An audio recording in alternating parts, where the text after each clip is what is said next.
Hey guys, so we're going to start talking about hyperbolas. Um, and first, before I go into the logistics of the hyperbolas, I want to talk about some of their uses.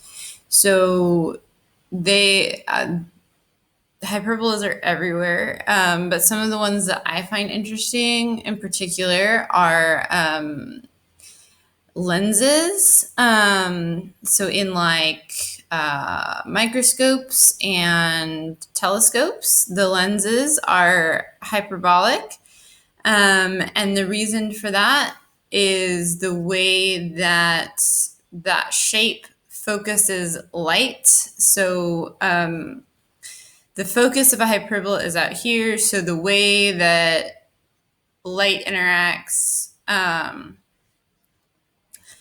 with the hyperbolic surface, focusing it to one point, works well for microscopes and telescopes and stuff like that.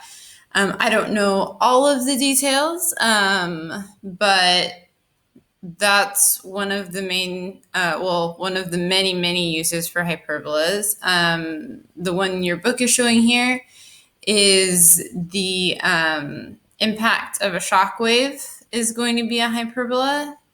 A shock wave, specifically, this would be from a sonic boom. And your book, the book talks about some others as well. So if you're interested, they're there. But anyway, there's lots of uses for hyperbolas. They're really interesting. So let's talk about the logistics. So again, hyperbolas you get by cutting two cones straight through. So you're going to have those two pieces. So let's talk about the different parts of a hyperbola. Ooh, okay. So we're going to have a center point, just like we always have. We're going to have a center point. This is called the conjugate axis. The conjugate axis, and this is called the transverse axis. Transverse, I remember by thinking that the transverse one goes through the actual hyperbola pieces, just like the transversal goes through two lines in geometry. So the transverse goes through the parabola, and then the conjugate axis is the other one. So you have the transverse axis and you have the conjugate axis.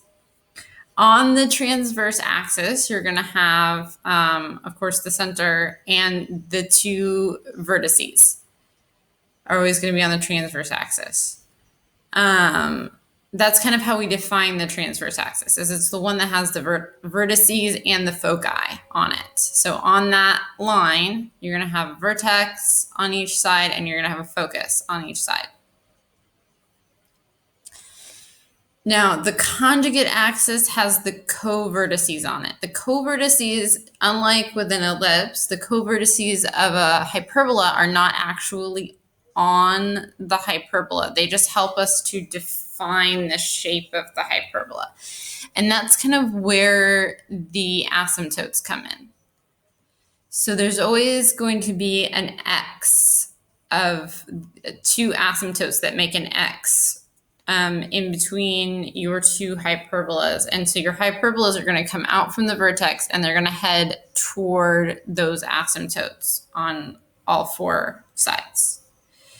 So to make our asymptotes, what we're going to end up doing is we're going to plot our vertices, we're going to plot our co-vertices, and we're going to make a box. See this box? It goes through each vertex and it goes through each co-vertex. The asymptotes go through the corners of this box. Okay? So you find your vertices and your co-vertices, you're going to find those from your equation, just like we did with ellipse. And then you're going to create your box. And then the asymptotes are going to go through the corners of that box. And then the hyperbola is going to go through the vertex and then off toward the asymptotes in each direction. So that's kind of an idea of how we're going to graph this thing. And then the last thing we'll graph are the foci, usually. Okay, so hopefully that kind of is helps you with understanding all of the pieces of hyperbola. And then in the next video, I'm going to talk about the equation of the hyperbola. So I'll see you in the next video.